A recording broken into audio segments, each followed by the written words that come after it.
All right, let's get this kicked off.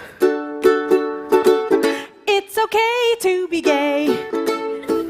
We are different in many ways. Doesn't matter if you're a boy, girl, or somewhere in between. We all are part of one big family. Gay means happy. Queer kid stuff. You are enough here at Queer Kid Stuff.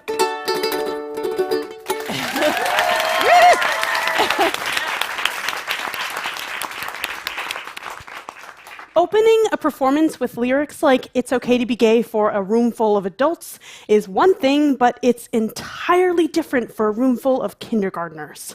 What you just heard is the theme song for my web series, Queer Kid Stuff, where I make LGBTQ+ and social justice videos for all ages. And when I say all ages, I mean literal babies to your great-great-grandma.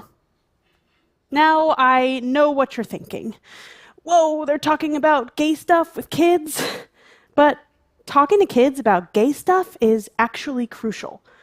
The American Academy of Pediatrics has found that children have a solid understanding of their gender identity by the age of 4. This is when children are developing their sense of self. They're observing the world around them, absorbing that information, and internalizing it. Now, most parents want their children to become kind, empathetic, self-confident adults, and exposure to diversity is an important part of that social and emotional development.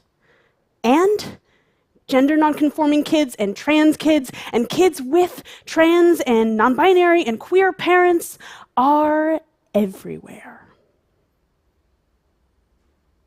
In the series, my stuffed bear co-host and I talk about the LGBT community, activism, gender and pronouns, consent, and body positivity. We tackle these topics through songs, not unlike the one you just heard, simple definitions, and metaphors. We approach these ideas, to steal a phrase from an old professor of mine, from under the doorknob, getting down to toddler height and looking up at the great big world through their tiny little eyes. Taking these seemingly complex ideas and simplifying them, not dumbing them down, but homing in on the core concept.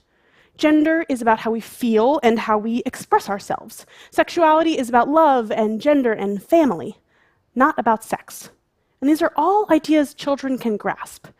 In one of my earliest episodes about gender, I used the idea of pronouns to underscore the definition and introduce gender-neutral pronouns like they and them.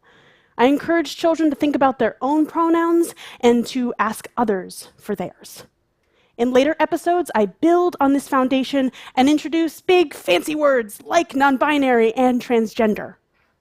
I get emails from viewers in their 20s who use my videos to explain non-binary gender to their grandparents. But I get one comment over and over again. Let kids be kids. Well, that's a nice sentiment and all, but only if it actually includes all kids. Just a few weeks ago, a 15-year-old in Huntsville, Alabama, died by suicide after being bullied for being gay. In 2018, it was a 7-year-old in Denver, Colorado. There have been and will be many more. Lesbian, gay, and bisexual teens are more than 3 times more likely to attempt suicide than their heterosexual peers, and transgender teens are almost 6 times more likely. According to one study, roughly 1/3 of homeless youth identify as lesbian, gay, bisexual, or questioning, and about 4% of homeless youth identify as transgender, compared with 1% of the general youth population surveyed.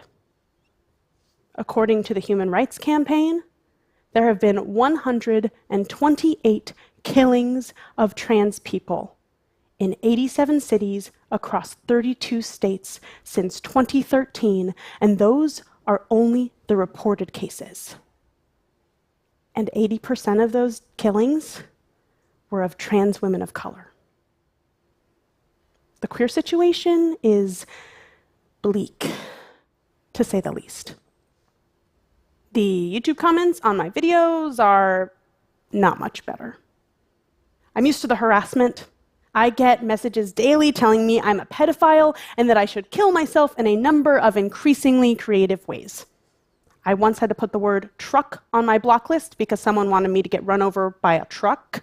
Shower and oven are in there too for the less creative and more disturbing Holocaust reference. When neo-Nazis marched in Charlottesville, I was unsurprised to learn that the creator of a violent Reddit meme about one of my episodes was in the Tiki Torch crowd. This barrage of negativity is what we're up against. The crushing statistics, the violence, the mental health risks, the well-meaning but flawed response my parents gave me when I came out that they didn't want me to have a harder life. That's what we're up against. But in the face of all that, I choose joy. I choose rainbows and unicorns and glitter, and I sing that it's okay to be gay with my childhood stuffed teddy bear. I make queer media for kids because I wish I had this when I was their age.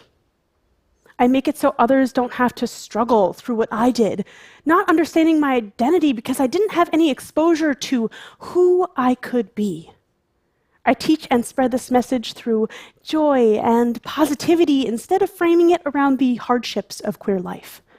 I want kids to grow up and into themselves with pride for who they are and who they can be, no matter who they love or what they wear or what pronouns they use, and I want them to love others for their differences, not in spite of them. I think fostering this pride and empathy will make the world a kinder and more equal place, and combat the bigotry and hate that festers in our world. So, talk to a kid about gender. Talk to a kid about sexuality. Teach them about consent. Tell them it is okay for boys to wear dresses and for girls to speak up. Let's spread radical queer joy. Thank you.